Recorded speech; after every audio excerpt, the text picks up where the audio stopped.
지난 10년 국내외의 영화들을 보면은 인류 종말에 대한 영화가 많이 나왔습니다.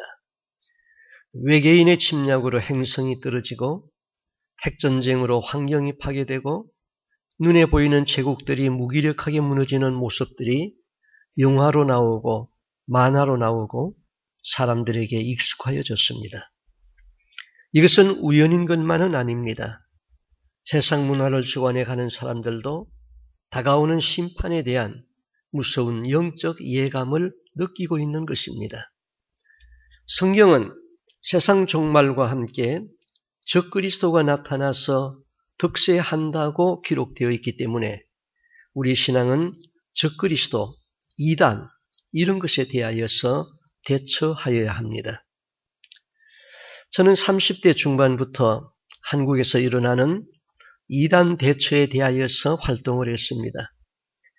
고인이 된 탕명환 씨는 한국에서 일어나는 이단을 막는데 특별히 공헌을 한 분입니다.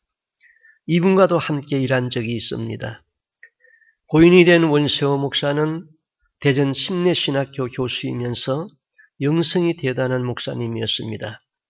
이단 대처에 성경적으로 뒷받침하며 많은 일을 하였습니다.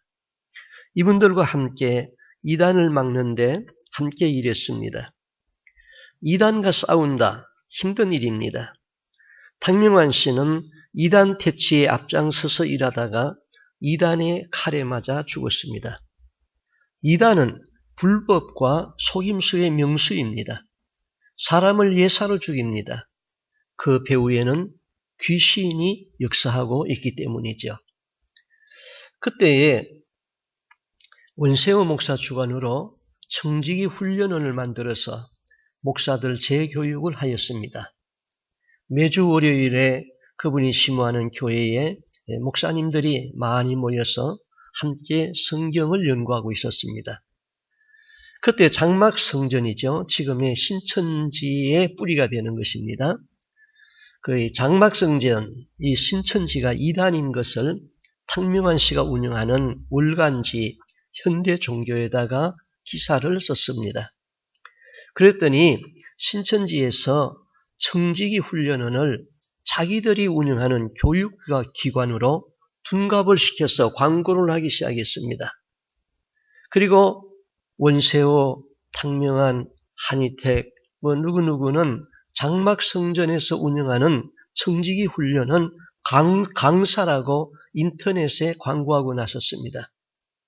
그리고 장막성전 사람들을 자기들의 교육기관인 청지기 교육원에 위탁교육을 시킨다고 광고했습니다. 30년이 지난 지금도 인터넷에 올려놓고 지우지를 않고 있습니다. 이단이 얼마나 속임수를 쓰는 것이죠. 이단의 특징이 괴율입니다.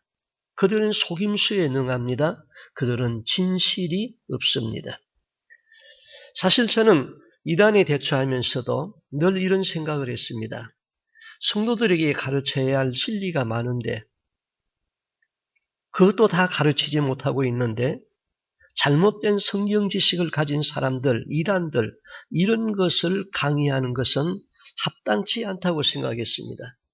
그런데 오늘날 이단들이 너무나 득세하니까 무방비로 있다가는 한 영혼을 잃어버리게 되는 것입니다. 제가 알래스카에서 목회할 적에요.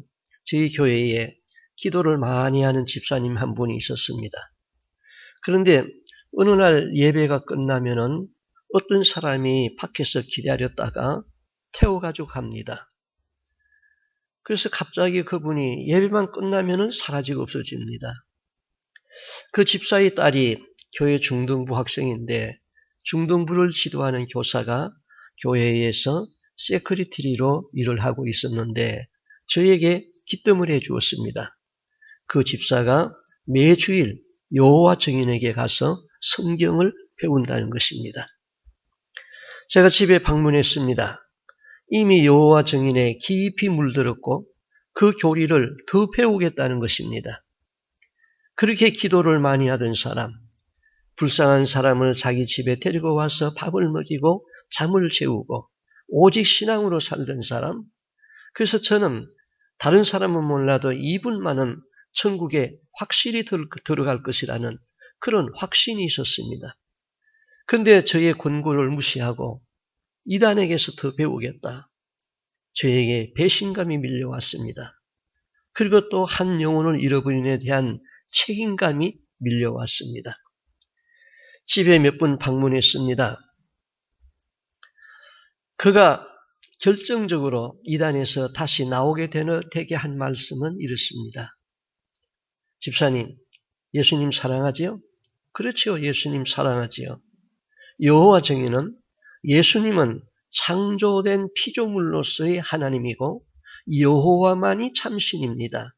예수님은 작고 여호와는 큰 것입니다. 크게 가르칩니다. 그거 잘못된 것입니다. 그분이 그 집단에서 돌아 나왔습니다. 나오면서 여호와 증인 지도자들에게 한 말은 이것입니다. 나는 예수님을 사랑하는데 여호와 증인은 예수님이 자꾸 작아 보이고 여호와만 자꾸 크게 보여집니다. 그게 아닌 것 같습니다. 그리고 그는 다시 교회로 돌아왔습니다. 여호와 증인의 교리는 확실히 이신론입니다. 여호와의 신 따로 있고 예수 신 따로 있고, 그런데 여호와의 신이 예수 신보다 더 크기 때문에 여호와만을 믿어야 된다. 그리고 성령은 하나의 능력으로 가르치지요. 이신론입니다. 오늘날 개신교 우리 신앙인의 사람들은 삼위일체 하나님을 믿습니다. 성부와 성자와 성령은 한 하나님으로서 하나님은 한 분이시다. 이것이 삼위일체 하나님이십니다. 그런데 많은 사람들이 여호와의 신 하나님 아버지가 따로 있고 또 예수님도 하나님이시고 따로 있고 성령님도 하나님도 따로 있고 삼신론 하나님을 믿는 사람들이 너무나도 많습니다. 우리는 성부와 성자와 성령이 오직 한 하나님인 것입니다. 흔히 우리 신앙을 이렇게 이야기합니다. 세상이라는 바다가 있는데 믿는 크리스찬은 배를 타고 항해하는 사람들이다. 바다를 건너려면 배가 꼭 필요합니다. 우리는 세상이라는 바다 가운데 있습니다. 그러나 배가 물 위에 떠 있어야지 바닷물이 배 안에 들어오면 안 됩니다. 배 안에 물이 들어오면 배가 가라앉습니다.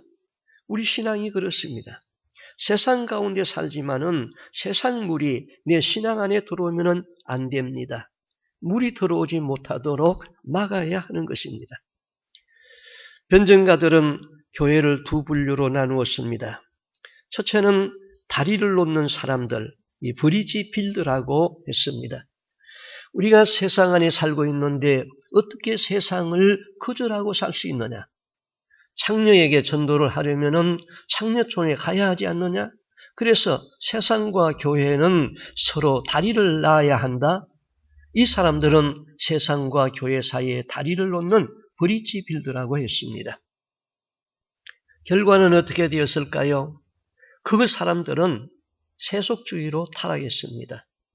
초대교회에 무서운 이단, 영지주의를 탄생시켰습니다. 그 다음 둘째, 시대의 문화에 대립하는 그리스도, Christ against culture. 세상은 제약 덩어리니까 세상과 담을 쌓아야 한다. 이 사람들은 세상과 요새를 쌓는 사람들이라고 불렀습니다. 요새를 쌓는 사람들은 세상과 교회를 완전히 단절시킨 극단적인 보수주의와 폐쇄주의로 인해서 새신자를 잃어버리고 내부적으로는 서로 대립하고 분열하면서 싸웠습니다. 이 가운데서 우리는 어떻게 해야 하는가 하는 갈등을 가지고 우리는 오늘을 살아가고 있는 것입니다. 여러분, 오늘 읽은 성경이 이해되어집니까? 오늘 읽은 성경 다니엘서 8장 3절에서 12절 말씀, 저는 참 이해하기가 어려웠습니다. 두 뿔 가진 수양이 섰는데 한 뿔은 다른 뿔보다 길었고 그 수양이 서와 북과 남을 향하여 받으나 그것을 당할 짐승이 하나도 없고 그 손에서 능히 구원할 리가 절대로 없으므로 그것이 임의로 행하고 스스로 강대하더라. 그런데 5절에는 한 수염소가 서편에서부터 와서 온 지면에 두루다니고 그 염소 두는 사이에는 현저한 뿔이 있더라. 수양이 나타나는데 뿔이 나타나고 또 수염소가 나타나서 수양을 밟아 짓밟고 또 뿔이 꺾인 다음 네 뿔이 나오는데 작은 뿔이 나오더니 계속 뿔 이게 무슨 소리냐? 도무지 이해가 안 되는 성경입니다. 다니엘이 벨사상 왕 시대에 이 환상을 보았습니다. 아직 그 나라가 바벨론이 메대와 바사에게 무너지기 전입니다. 다니엘이 이런 환상을 보고 도무지 이해가 안 돼서 해석을 알려달라고 하나님 앞에 기도했는데 하나님이 가브리엘 천사를 보내주어서 가브리엘 천사가 와서 다 해석해 주었습니다. 다니엘은 이해하였을지 모르지만은 오늘 성경을 읽는 우리는 천사가 해석해 준 것도 어렵습니다. 자, 다니엘서 8장 26절 이하에는 천사가 해석해 주는 말씀이지요. 26절 이미 말한 바 주야에 대한 이상이 확실하니 너는 그 이상을 간수하라. 이는 여러 날 후의 일이니라. 여러 날 후에 말세에 되어질 일인 것입니다. 이에 나 다니엘이 혼절하여 수위를 앓다가 일어나서 왕의 일을 보았느니라. 내가 그 이상을 인하여 놀랐고 그 뜻을 깨닫는 사람이 하나도 없었느니라. 하나님은 다니엘에게 여러 날 후에 일어날 일을 알려주었고 다니엘은 닥쳐올 미래의 일을 알고 혼절하여 버렸다. 기절하여 버렸다. 그래서 직무도 보지 못하고 있다가 수일 후에 왕의 일을 보았다 그랬습니다. 그리고 그가 말한 대로 아무도 깨닫는 자가 없었다고 했습니다. 이 성경에서 알려주는 것은 세상에 일어날 엔티클라이스트, 적그리스도에 대하여서 지금 말씀하고 있는 것입니다. 적그리스도는 다니엘 시대에만 있었던 것이 아니고 그 기원은 창세기에서부터 기원합니다. 그리고 예수님이 강림할 때까지 적그리스도가 활동할 것입니다. 그 적그리스도의 마지막은 심판입니다. 우리는 이 땅에 사는 동안 적그리스도를 분별하여야 되고 적그리스도에게 미혹받지 말아야 되고 나 자신이 적그리스도가 되지 말아야 하는 경고인 것입니다. 자, 적그리스도를 분별하라. 적그리스도에게 미혹받지 말라. 적그리스도가 되지 말라. 가브리엘 천사가 해석해 준 말씀입니다. 20절 네가 본 바 두 뿔 가진 수양은 곧 메대와 바사 왕들이요 털이 많은 수염소는 곧 헬라 왕이요 두 눈 사이에 있는 큰 뿔은 곧 그 첫째 왕이요 이 뿔이 꺾이고 그 대신에 네 뿔이 나와 쓴즉 그 나라 가운데서 네 개의 나라가 일어나되 그 권세만 못하더라. 자, 두 뿔 가진 수양은 앞으로 일어나는 메대와 바사 나라다. 천사가 일러주었습니다. 바사가 메대보다 나중에 나왔지만은 한 뿔이 더 강해져서 바사가 강해진다. 또 발이 안 보일 정도로 빨리 뛰어나와서 바사를 무너뜨린 수염소는 헬라다. 이렇게 해석하여 주었습니다. 그리고 수염소 가운데에 나온 뿔은 페르시아를 무너뜨린 알렉산더 대왕이다. 이름은 안 나왔지만은 알 수 있습니다. 알렉산더가 33세의 젊은 나이에 죽고 그 밑에 있던 네 장군이 나라를 분할해서 가졌는데 셀리쿠스, 톨레미, 리디아쿠스, 카사노 네 장군이 나라를 나눠 가졌다. 네 뿔입니다. 그 다음 한 뿔이 나와서 진리를 짓밟는데 그것은 지나면서 역사를 보니까 셀리쿠스의 왕이었던 안티오코스 에피파네스였습니다. 안티오코스 에피파네스가 유대를 핍박한 왕입니다. 아주 잔인하게 유대를 핍박한 적그리스도로 나타났습니다. 자, 해석은 이렇게 할 수 있습니다. 그러나 이것 가지고 어떻게 설교하느냐가 어렵습니다. 왜? 지나간 역사이니까요. 우리와 무슨 상관이 있습니까? 재미로 따지면은 먼 고대 이국의 역사보다는 우리나라 이조시대의 역사가 더 재미있을 수 있다 이 말입니다. 안티오코스 에피파네스는 유대를 점령하고 성전에 유대인들이 가증히 여기는 돼지 대가리를 놓고 제사를 하게 했습니다. 유대인들로서는 피가 거꾸로 돌아가는 이야기죠. 그는 하나님 섬기는 제사를 금지시키고 성전에서 유대인들이 가증히 여기는 돼지를 제물로 바쳤습니다. 거역하는 유대인들을 잡아서 피부 가죽을 벗기고 기름에 튀겼습니다. 그런 잔인한 짓을 했던 것입니다. 8장 11절 또 스스로 높아져서 군대의 주제를 대적하며 그에게 매일 드리는 제사를 제하여 버렸고 그의 성소를 헐었으며 범죄함을 인하여 백성과 매일 드리는 제사가 그것에게 붙임 바 되었고 그것이 또 진리를 땅에 던지며 자의로 행하여 형통하였더라. 자, 왜 하나님은 이런 일까지 허용하고 계실까요? 유대 백성이 우상 숭배의 죄가 너무나 많아서 하나님은 성전에서 우상을 섬기면서 예배하는 그런 예배를 받지 않겠다는 것입니다. 그래서 성전까지도 이방인의 손에 넘겨버렸습니다. 성전 안에서 부정한 짐승 돼지 대가리를 놓고 제사 드리는 것까지 허용해버렸습니다. 너희의 범죄함을 인하여. 오늘날도 이런 죄가 교회 안에 있습니다. 죽은 자의 시체를 교회 안에다가 갖다 놓고 그것도 성찬상 위에다가 시체를 올려놓고 그래서 그 교회 안에서 부정한 시체를 놓고 예배드리고 있습니다.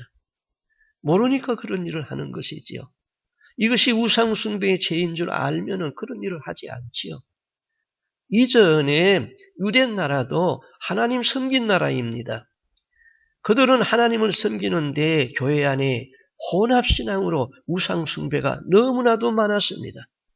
하나님은 그런 예배를 받지 아니해서 성전까지도 다 버렸던 것입니다. 다니엘서 8장 27절 이에 나 다니엘이 혼절하여 수위를 앓다가 일어나서 왕의 일을 보았느니라. 내가 그 이상을 인하여 놀랐고 그 뜻을 깨닫는 사람도 없었느니라. 다니엘이 앞으로 일어날 적그리스도를 보면서 과연 혼전할 만하지요. 다니엘이 기절할 수밖에 없을 만큼 강력한 적그리스도의 세력이 나타난다는 것입니다. 아무리 수양이 무서워도 다니엘이 그 수양 보고 기절했겠습니까? 뿔이 아무리 많이 나와도 뿔 때문에 기절했겠습니까? 적그리스도 앞에 많은 영혼이 멸망하는 것을 보고 기절했습니다. 하나님의 사람이 혼전할 수밖에 없었던 것은 적그리스도입니다. 적그리스도가 판치는 것을 바라볼 때에 이러다가 구원받는 사람이 얼마나 될까 생각할 적에 혼절해버렸습니다. 오늘날도 적그리스도의 활동을 보면서 영적인 사람은 바닥에 주저앉고 싶습니다. 디프레스가 되고 탄식이 나옵니다. 예수님이 십자가에서 피 흘려 우리를 구원하였습니다. 예수님의 피값에 대한 보답은 다 예수 믿고 천국 들어가는 것이 예수님의 피값에 대한 보답입니다. 믿지 않는 사람이 안 믿으니까 구원에서 누락되는 것 당연하지만은 믿는 사람들이 자기 영혼을 이단에 넘겨버리면은 예수님이 얼마나 비통해야 하시겠어요? 여러분, 예수님이 나를 위해 그 귀한 피를 흘려 나를 구원하였는데 그 피값을 헛되게 하지 않는 것은 내가 예수 잘 믿다가 천국 들어가는 것입니다. 지금 세상은 나를 향하여 돌진하는 어두움의 세력, 교회를 향하여 돌진하는 어두움의 세력, 하나님을 대적하는 안티크리스찬의 세력이 만만치 않습니다. 그 배후에는 귀신들이 있기 때문입니다. 다니엘서 8장은 우리에게 굉장한 메시지를 줍니다. 이 시대는 교회가 혼란한 시대입니다. 성도가 혼란을 당하는 시대입니다. 신앙관이 바로 정립이 안 된 시대입니다. 구원받는 수가 심히 적은 시대입니다. 말씀이 왜곡된 시대에 살고 있습니다. 그러므로 적그리스도가 더욱 활동하는 시대입니다. 다니엘이 일어나는 적그리스도를 보고 혼절하였다면 우리도 심각하게 봐야 합니다. 요한일서 2장 18절에 아이들아 이것이 마지막 때라 적그리스도가 이르겠다 함을 너희가 들은 것과 같이 지금도 많은 적그리스도가 일어났으니 이러므로 우리가 마지막 때인 줄을 아노라. 적그리스도는 초대교회 때도 있었고 창세기 때도 있었습니다. 지금도 존재하고 마지막 때에도 있습니다. 적그리스도라고는 말하지 아니해도 불법의 사람, 멸망의 아들, 거짓 선지자 다 같은 이야기입니다. 우리 신앙은 적그리스도를 바로 분별해야 되는 것입니다. 자, 우리 주위에 적그리스도가 있다는 것은 다 압니다. 그런데 적그리스도를 분별하는 것이 어렵습니다. 오해는 특정한 때에 특정한 사람만이 적그리스도이다? 아닙니다. 우리는 적그리스도가 어디 있나 찾고 있습니다. 로마 교황이냐, 히틀러냐, 공산주의냐, 신약자냐 찾기만 합니다. 문제는 내 안에 있는데 밖에서 찾는 것이 문제입니다. 적그리스도는 특정 시대의 특정 인물만은 아닙니다. 적그리스도는 다양한 마스크를 쓰고 나오는 것입니다.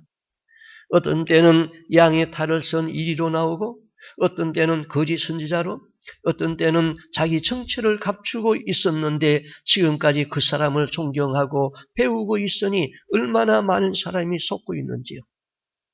적그리스도는 내 영혼을 지옥으로 끌고 가게 하는 자가 적그리스도입니다. 내 영혼을 잘못 가르쳐서 지옥으로 끌고 갈 수 있는 가르침을 하는 사람들이 적그리스도인 것입니다. 적그리스도의 특징이 있습니다. 첫째, 적그리스도는 스스로 높아지는 것입니다. 자기 교만이 적그리스도의 특징입니다. 겸손한데 적그리스도다. 그런 일은 없습니다. 다니엘서 8장 11절에 또 스스로 높아져서 군대의 주제를 대적하며 그에게 매일 드리는 제사를 지하여 버렸고 그의 성소를 헐었으며 어느 개인이고 어느 단체이고 스스로 교만해지면 적그리스도의 시작입니다.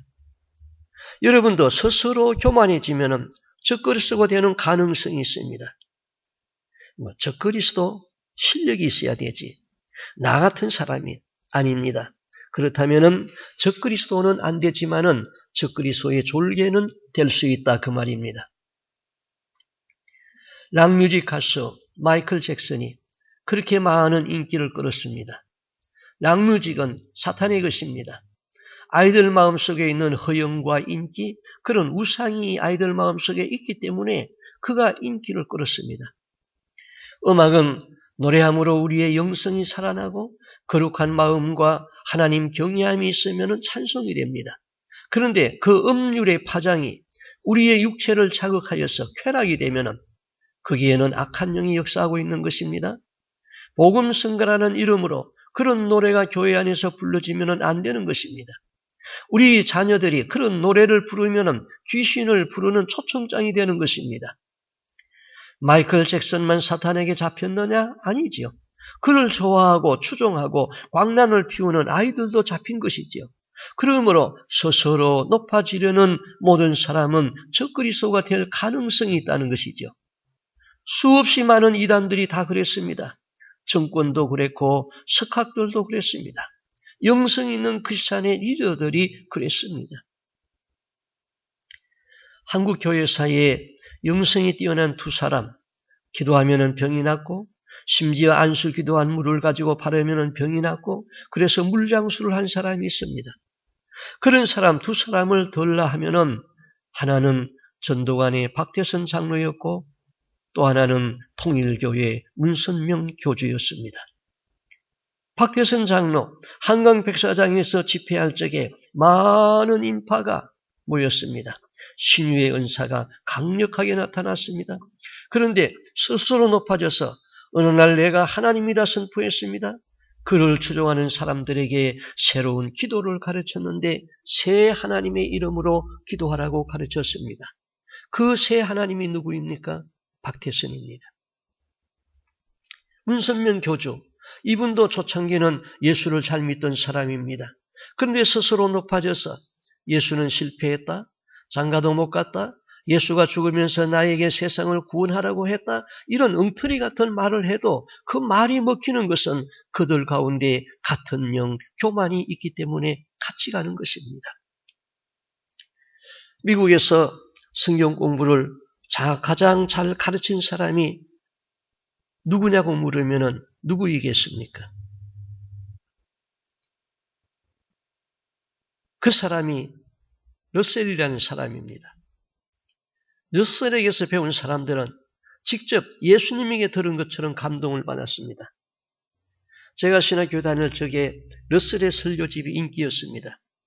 그런데 러셀이 성경을 그렇게 잘 가르쳤는데 성경을 가르치다 보니까 자기가 모르는 것이 있습니다. 그러면 모르겠다 하고 지나가야 되는데 자기가 다 억지로 풀어버렸습니다. 그것이 바로 여호와 증인입니다. 여호와 증인의 시초는요. 3세기와 4세기에 일어난 이단 중의 하나인 아리우스라는 사람이 성자 종속수를 주장했습니다. 예수는 사람이나 천사처럼 하나님의 피조물이며 성자는 완전한 하나님도 아니고 영원하거나 전능하지도 않다고 했습니다. 이러한 주장이 오늘날 여호와 증인의 핵심 교리가 되었습니다. 성자 예수님은 성부 하나님보다 낮은 위치에 있고 성자는 성부 하나님에 의하여서 창조되었고 사람 중에서 먼저 난 자로 봅니다. 여호와 증인은 구약의 여호와와 신약의 예수를 구분하고 여호와만이 참 하나님으로 믿습니다. 예수는 하나님이 창조한 피조물로서 하나님의 아들로 믿습니다. 그들은 예수보다는 여호와가 중요합니다. 누가 이런 신앙을 가졌다고요? 여호와 증인이요. 유대교는 예수를 인정 안 하고 여호와만 하나님으로 믿습니다. 그러므로 유대교에는 구원이 없습니다. 마찬가지로 여호와 증인들은 여호와만이 하나님이시고 예수는 사람 중에 먼저 난 피조물로 믿기 때문에 유대교와 마찬가지로 그들에게도 구원이 없습니다. 우리가 믿는 하나님은 구약의 여호와가 신약의 예수이고 예수가 나를 위하여서 십자가에 죽으시고 부활 승천하셨다. 나의 구원자는 오직 예수뿐이다. 이 믿음이 확실해야 하는 것입니다. 한국에서는 교회마다 신천지 교인들 때문에 비상이 걸렸다고 그래요. 그래서 어느 교회는 심지어 사인을 붙여놓기를 신천지 교인은 돌아가십시오. 그렇게 사인을 붙여놨대요. 신천지 성도가 기성교회 위장으로 등록합니다.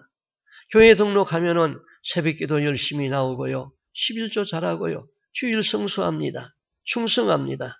목사의 말에 전적으로 순종합니다. 그렇게 1년 되면은 집사나 구역장이 됩니다. 그러면은 본색이 드러나가지고 성도들에게 다른 복음을 전해서 교회가 송두리째 시험 들게 만듭니다. 교주 이만희는 예수로만은 구원이 아니라 예수도 믿고 이만희를 믿어야 구원이 이루어진다고 합니다. 그들은 육체 영생 교리를 주장합니다. 계시록에 보면은 구원받는 수가 14만 4천 명인데 이 땅에 신천지 교인 14만 4천 명이 채워지면은 그들은 죽지 아니하고 육체가 영생한다는 것입니다. 그야말로 불사자가 되어서 육체가 이 세상에서 영생한다는 것이죠. 아직까지 육체가 영생한다는 종교는 없는데 그들은 육체 영생을 믿고 14만 4천을 채우기 위하여서 가정도 버리고 학교도 자퇴하고 전도하고 있습니다. 미혹의 영에 붙들리면은 비상식이 상식으로 믿어지고 비진리가 진리로 믿어집니다. 신천지의 찬송가에는 이만희를 찬양하는 찬송가가 있습니다. 하나님이 받을 영광을 이만희가 받고 있습니다. 스스로 교만하면은 적그리스도가 되는 것입니다. 스스로 교만함이 영적 교만으로 갑니다. 로마의 황제가 강했습니다. 세상에 그와 싸워서 이길 나라가 없었습니다. 그랬더니 어느 날 선포했습니다. 내가 신이다. 황제 숭배 사상으로 발전했습니다. 그 다음 두 번째는 거역하고 비판하는 것이 적그리스도의 본질입니다. 앤티클라이스트, 이 앤티가 어게인스트 하는 것입니다. 반대하는 것입니다. 모든 사건마다 반대하고 있다면 내게는 적그리스도의 영이 있다는 것입니다. 한 목사가 교회를 비판하는 세력에 대해서 잠재우려고 하는가 보다 그렇게 오해하지 마십시오. 비판은 두 가지입니다. 창조적 비판이 있습니다. 목사님을 향해서 교회가 구제를 해야지요. 선교를 해야지요. 이런 것은 창조적 비판입니다. 그런 창조적 비판이 있어야 합니다. 말씀 중심으로 갑시다. 예배를 살립시다. 구제합시다. 창조적 비판은 공동체를 발전시키고 영적 성장이 일어납니다. 창조적 비판은 그 비판을 끌고 나가는 힘이 하나님 나라에 대한 비전을 제시합니다. 열정이 있습니다. 그러나 파괴적 비판은 공동체가 분열됩니다. 좌절감이 옵니다. 분노가 오는 것입니다. 파괴적 비판의 특징은 분노입니다. 자기 거절감에서 오는 분노가 에너지인 것입니다. 분노가 비판의 에너지가 되는 것입니다. 8장 6절 7절 말씀 봅니다. 그것이 두 뿔 가진 수양 곧 내가 본 바 강가에 섰던 양에게로 나아가되 분노한 힘으로 그에게로 달려가더니 내가 본즉 그것이 수양에게로 가까이 나아가서는 더욱 성내어 그 수양을 땅에 엎드러뜨리고 짓밟았으니 능히 수양을 그 손에서 벗어나게 할 리가 없더라. 분노한 힘으로 달려가고 성내어 엎드러뜨리고 짓밟았습니다. 수염소를 지탱하는 힘은 분노의 힘이었습니다. 분노의 힘이 나의 비판을 끌고 나가면 파괴적입니다. 그런 분노를 하면 다른 사람 속에 있는 잠자는 분노를 일깨우게 됩니다. 성내는 것, 분노는 하나님의 의를 이루지 못합니다. 하나님이 요구하시는 회개는 먼저 분노와 다툼을 버리는 것입니다. 디모데전서 2장 8절 남자들이 각 처에서 분노와 다툼이 없이 거룩한 손을 들어 기도하기를 원하노라. 분노는 인간의 재성에서 흘러나오는 악한 것입니다. 다툼은 의심이나 남을 비판하는 데서 일어나는 적대관계입니다. 에베소서 4장 26절 이하 분을 내어도 죄를 짓지 말며 해가 지도록 분을 품지 말고 마귀에게 틈을 주지 말라. 어떤 사람은 화가 나도 잘 표현을 하지 않고 있다가 몰아서 폭발하는 사람이 있습니다.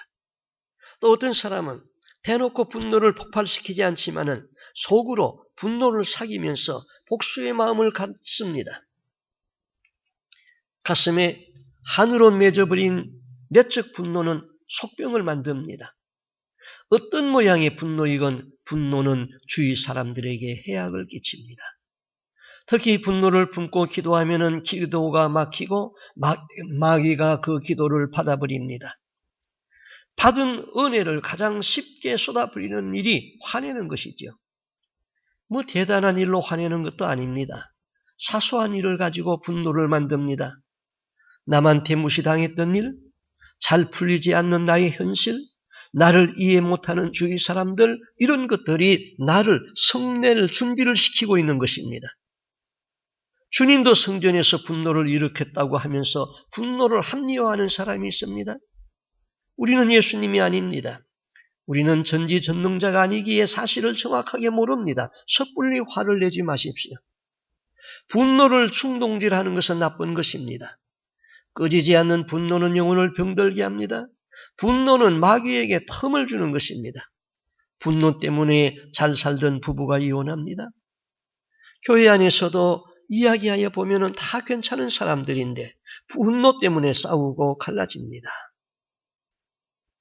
요한일서 3장 15절 그 형제를 미워하는 자마다 살인하는 자니 살인하는 자마다 영생이 그 속에 거하지 아니하는 것을 너희가 아느니라.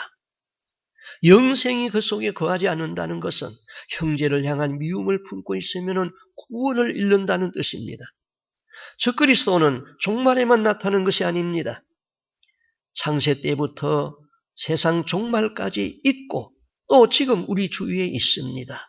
내 가운데에 가능성을 가지고 있습니다. 8장 25절 그가 꾀를 베풀어 제 손으로 속임수를 행하고 괴유를 이루고 마음에 스스로 큰치하며 또 평화한 때에 많은 무리를 멸하며 또 스스로 서서 만왕의 왕을 대적할 것이나 그가 사람의 손을 말미암지 않고 깨어지리라. 그가 꾀를 베풀어 제 손으로 속임수를 행하고 자, 사람들의 마음속에 분노가 있고 사람들의 마음속에 교만이 있고 사람들의 마음속에 거역하는 영이 있습니다. 적그리스도는 그 속에 숨어 있습니다. 그러면서 일을 시작합니다. 적그리스도는 나는 적그리스도다 하고 나오지 않습니다. 자기 정체는 나는 겸손이다 하고 나옵니다. 나는 포용이다 하고 나옵니다. 나는 평화이다 하고 나옵니다. 처음에는 포장하고 나오기 때문에 속을 모르기 때문에 굉장히 매력적인 것입니다.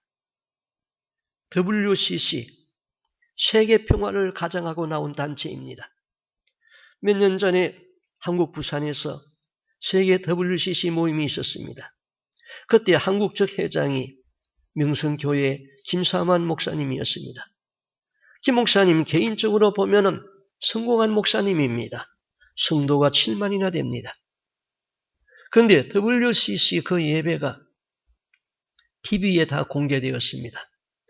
한국의 WCC에 가입한 교단들은 많이 있죠. 대한예수교 장로회 통합처, 구세군, 성결교, 천주교, 성공회, 이런 교단들이 다 가입되어 있습니다. 감리교도 가입되어 있고요. 그런데 그 예배에 종교단체 지도자들이 다 단상에 올라갔습니다. 목사가 올라갑니다. 천주교 신부가 올라갑니다. 절의 스님도 올라갔습니다. 다 단상에 올라갔습니다. 그것을 보던 많은 신도들이 모르고 참여했다가 예배장을 빠져나가는 모습도 보여줬습니다. 겉으로는 세계 평화, 종교 간 화합, 멋진 서로원입니다. 그런데 내부는 종교 혼합주의입니다. 종교 혼합에는 구원이 없습니다. 처음에는 세계 평화를 가장하고 나왔는데 알고 보니 종교 혼합주의입니다. 많은 사람들이 평화를 보다가 그것이 본색을 드러냈을 적에는 이미 나는 거기에 물들어 있습니다. 분별력, 판단력이 세뇌되어 버렸습니다. 힘이 생기면은 파워 행사를 합니다. 핍박을 합니다. 많은 사람들이 이미 자기 편입니다. 동성애 처음에는 숨어서 부끄러워 나오지도 못했습니다. 그런 사람들이 많이 모이더니 부끄러움이 없어지고 권리라고 주장합니다. 그래서 법률까지 바꿔버렸습니다. 동성애가 합법화되어 버렸습니다. 몇 년 전에 LA에서 장녀들이 피켓을 들고 시위했습니다. 우리를 노동자로 인정하여 달라고 했습니다. 부끄러워 고개도 못 들겠는데 숫자가 많아지니까 파워 행사를 합니다. 적그리스도가 창궐하고 사람들이 분노와 더러움과 하나님을 대적하는 세력이 창궐하여서 하나님은 더 이상 봐줄 수가 없을 때에 그때 심판이 오는 것입니다. 적그리스도가 있기에 종말이 오는 것이지 종말이 오기 때문에 적그리스도가 있는 것은 아닙니다. 적그리스도가 판치면은 심판이 가까이 있는 것입니다. 종말이 가까이 있는 것입니다. 우리 마음속에 교만을 키우면은 적그리스도를 키우는 것입니다. 내 마음속에 분노가 깔려 있으면은 적그리스도가 성장하는 것입니다.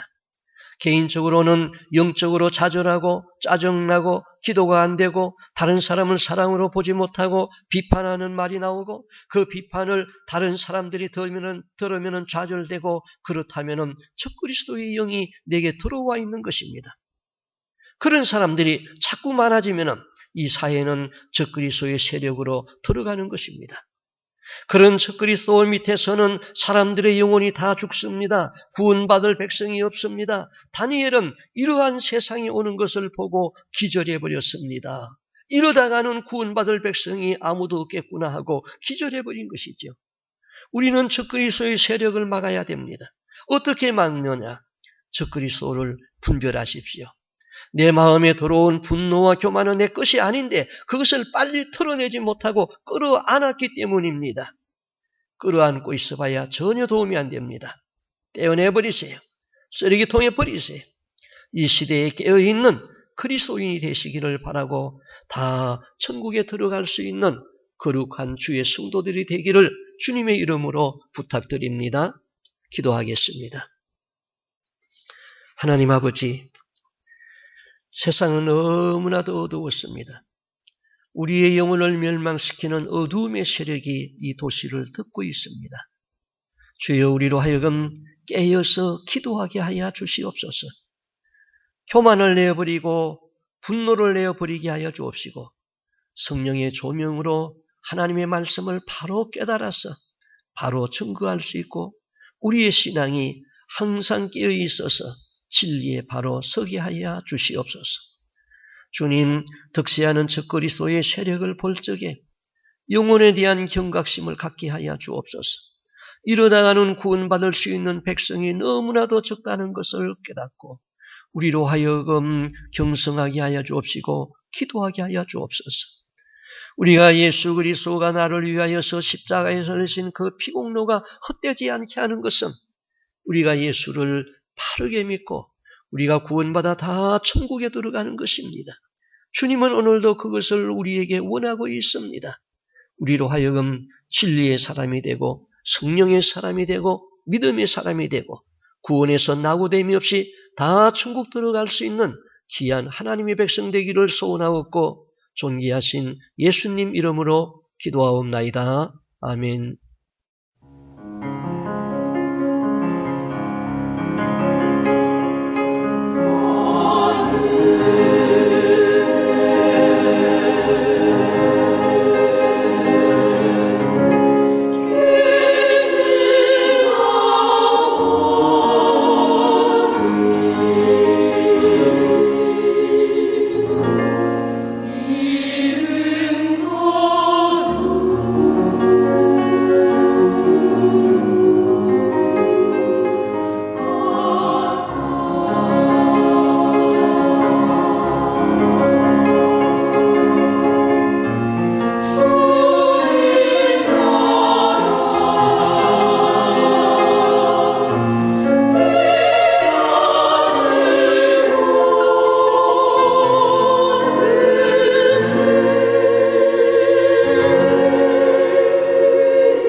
시